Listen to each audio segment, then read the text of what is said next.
That's the end of the old hag. The voice was unmistakably Sheila's. It was still dark outside, 4 a.m. What could Sheila be doing in the bathroom at such an early hour? She must be talking about me when she says old hag. Terrified, I quickly returned to bed. It was a good thing I woke up just then. Otherwise, I would have fallen into Sheila's trap. I never thought Sheila would go that far. I think realizing her plan was where her luck ran out. I'm Amelia Weston, 65 years old. I live a peaceful life with my husband Randy, who retired last year. Technically, our 32-year-old son, Michael, also lives with us, but he seems busy with work and play. He's hardly ever home, just comes back to sleep. It's worrisome that he hasn't experienced doing household chores even in his 30s, so I've suggested he move out on his own a few times, but he refused, saying, "Why? I only sleep here. It's a waste to pay rent." Michael, always out having fun. You were so much more responsible at his age. I complained to Randy, who just chuckled. Well, having many friends is a good thing. I suppose, but with this pace, marriage seems far off for him. Randy agreed, and we both laughed. However, by the end of that year, Michael introduced us to a woman saying he wanted to marry her. If he's made up his mind, we wouldn't object. After meeting her, the two quickly got married. Sheila is 10 years younger than Michael, only 22. I was shocked by her age when Michael told us. At first, I thought she looked like a small animal. Short stature, big eyes, and quite adorable. More importantly, the love she showed while talking to Michael was evident. It seemed like she was the one pushing for the marriage. Michael is so lucky to be loved so much by Sheila. Our son being deeply loved by his partner is the best thing for a parent. I meant it in a good way, but Sheila glared at me. Amelia, stop making snide remarks. What? I've thought this for a while, but you are excessively caring towards Michael, overbearing even. Really? I never meant to be overbearing. Actually, when Michael was out and about, I just told him, don't bother others. Other than that, I left him be. I did ask for updates about dinner plans, but didn't interfere in his other activities, nor did I frequently contact him. Yet Sheila says I cared too much. He's your only son, and I get that he's precious to you, but once he's married to me, he became part of my family. I'm the one closest to him now. Well, that's comforting. I had heard from Michael beforehand that she was quite possessive, but I never imagined she would be jealous of me, his mother. I guess she really loves Michael. He might have married someone a bit peculiar, but she's a good person.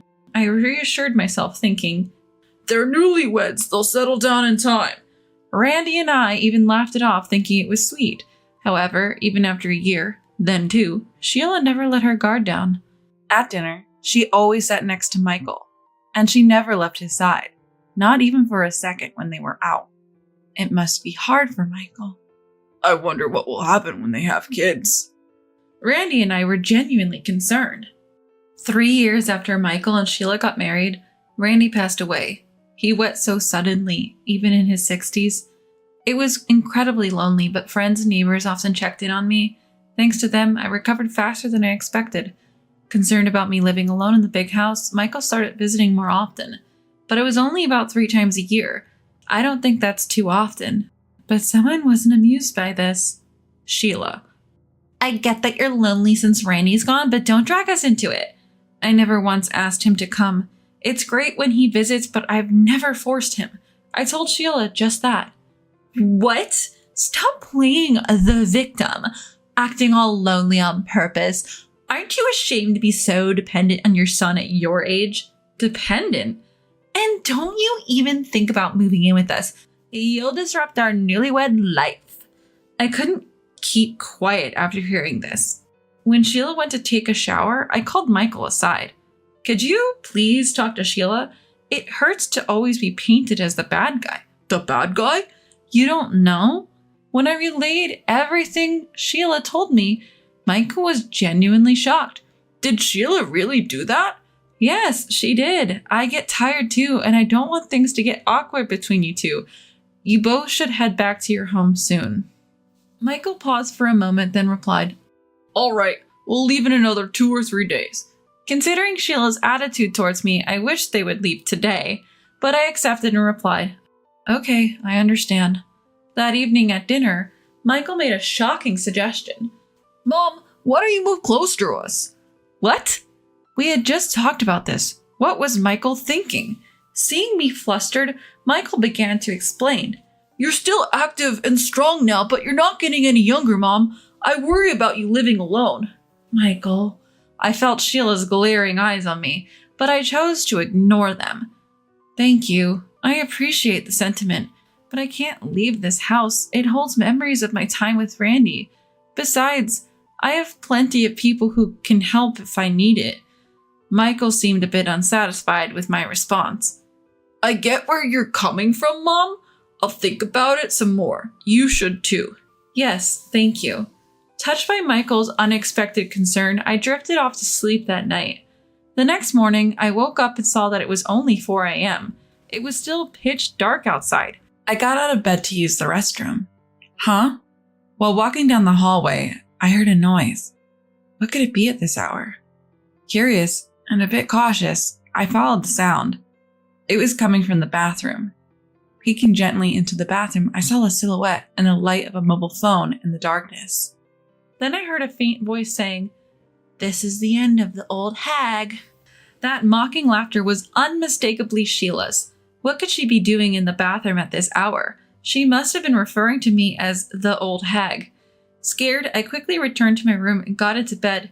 2 hours later at 6 a.m., driven by curiosity, I went back to the bathroom and then bumped into Sheila. Oh, Emily! Good morning! Good morning, you're up early. She usually wouldn't rise until breakfast was ready. Noticing my suspicion, Sheila gave a breezy laugh. I'm leaving tomorrow, so I thought I'd clean the place today as a thank you for letting me stay. Thanks, but you really don't have to.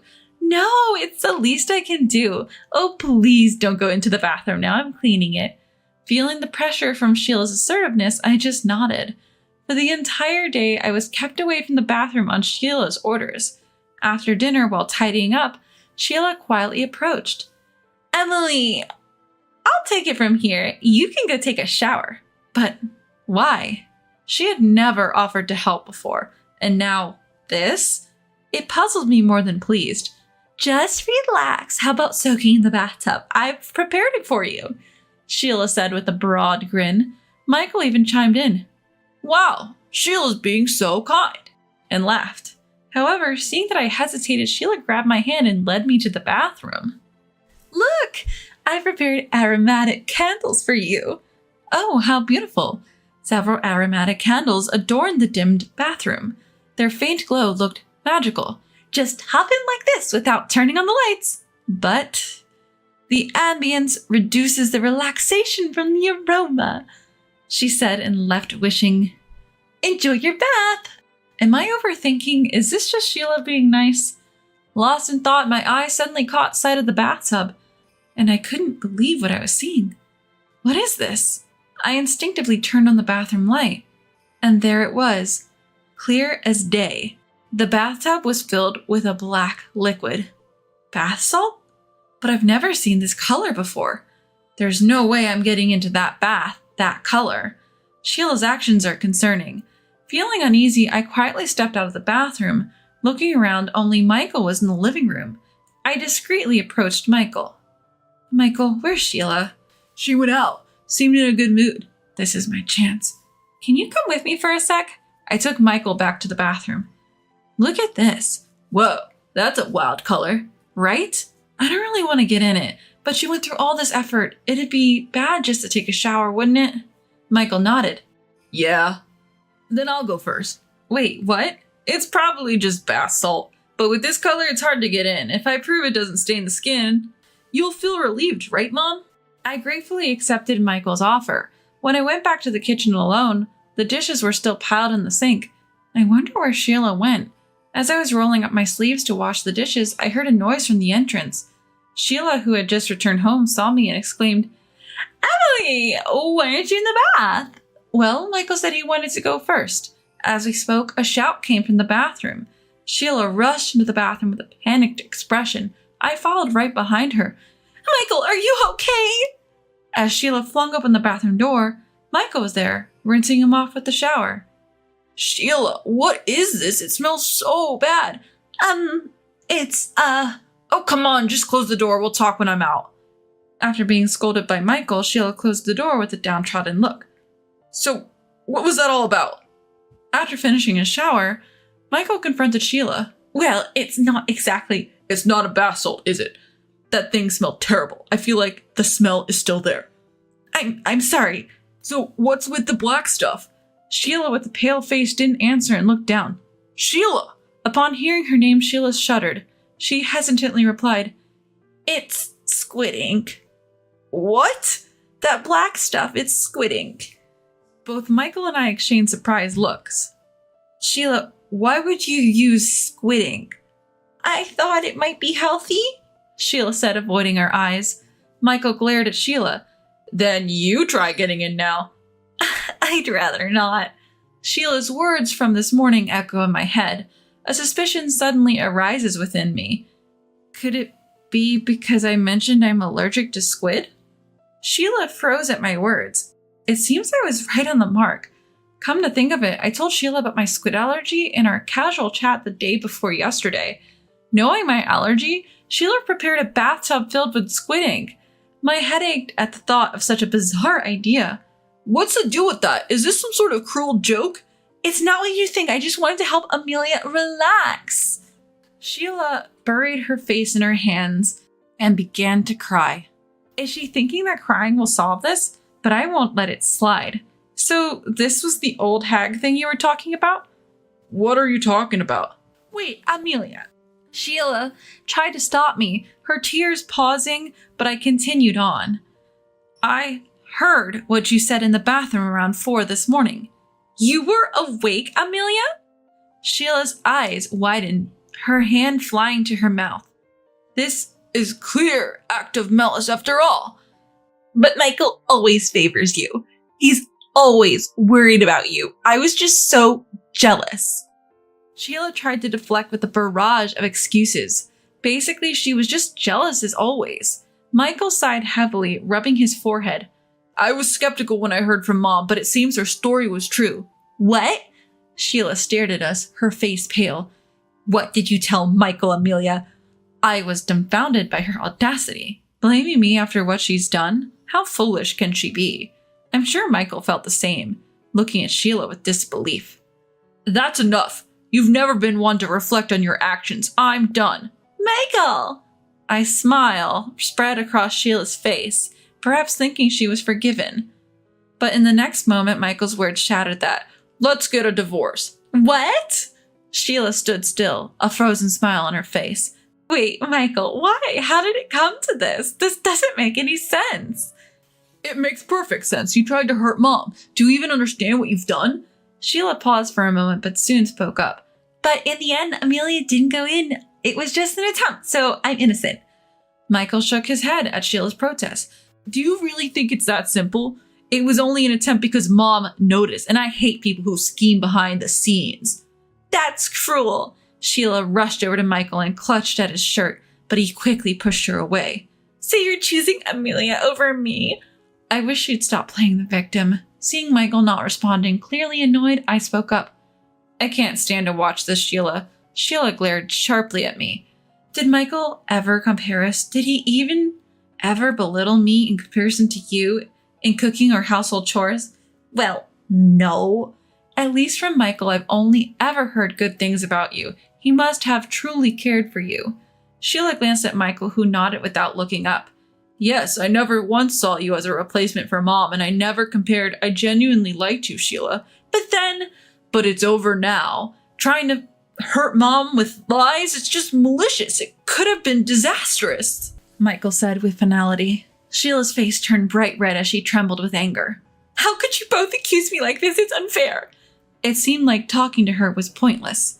We decided to call Sheila's parents and ask them to come and pick her up. When they arrived, she was still yelling, This isn't over! But they took her away, almost dragging her. Later, a meeting was held with Sheila's parents present. Luckily, they were reasonable people. After I explained the situation, they looked pale and apologized profusely. Yet they seemed overly indulgent with their daughter and pleaded in unison, Please don't divorce her! Apparently, Sheila was deeply infatuated with Michael, and they were worried about what she might do if they split. We promise, we'll ensure this doesn't happen again. Sheila remained silent, looking down. I could tell that Sheila genuinely liked Michael. Perhaps that's why she acted out of jealousy towards me. A little resentment is one thing, but after this incident, I can't just forgive and forget. I'm a parent too. I understand how you both feel, but did you really listen? One wrong move and I might not be here now. Sheila's parents looked up and gave a wry smile. That's a bit exaggerated. We admit our daughter did something foolish, but it wasn't that severe. Allergies are not a joke. It's not just a prank. Sheila knew about my allergy and still acted out. She probably did it because she was upset I might live near Michael. When I looked at Sheila, our eyes met. She quickly looked away. She knew exactly what would have happened if I had gotten into that bathtub. I feel the same as my mother. I can't go back to how things were with Sheila. I'll always be reminded of this incident, Michael said, looking at Sheila. I'd rather break up now before I get more disappointed in her. Sheila burst into tears again. Give me a chance. We might be able to work things out. It's impossible. What if we have kids and you get jealous of them? The mere thought terrifies me. Michael apologized deeply to Sheila's parents. Please, divorce. Sheila's parents seemed taken aback, but they probably realized reconciliation was impossible after seeing our firm stance. They began to persuade their daughter. Still, Sheila refused to accept the divorce. If you go that far, I'll demand a larger settlement. Are you ready to pay a huge amount? Stop it! Sheila, just give up. Ignoring her parents, her hair disheveled, she shouted, No, I won't let go. What about the compensation? Can you afford it? We wouldn't backtrack on the divorce just because of a demand for compensation. Is she so confused that she doesn't even get that? Most importantly, we haven't done anything to warrant such a demand. On what grounds would you demand extra compensation? Infidelity, perhaps? Making up lies won't work in your favor. If you play that game, we can play too. Realizing my determination, Sheila's parents stepped in hurriedly. Seems they judged that a conversation was impossible. We'll persuade her to agree to the divorce. Thank you. And so, our conversation with Sheila ended.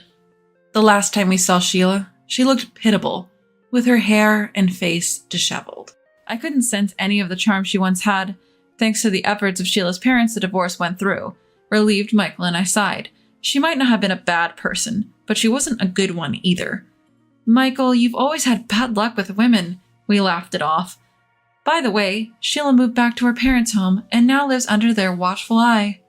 She tried everything from self-improvement to working at nightclubs, all to get back together with Michael. Because of that, she spent too much and is now chased by debts. I do feel a bit sorry thinking about her parents. Michael and I started living together again. He seems to have a wide circle of friends as always and goes out often. However, he comes home earlier than before and has become more consistent with his communication.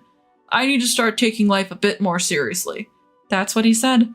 He's back to being single, so maybe he's been doing some soul searching.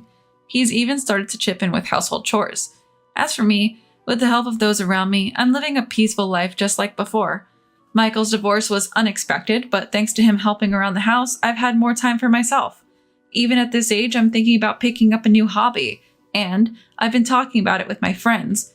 I want to enjoy the rest of my life a bit more before Randy comes to take me away.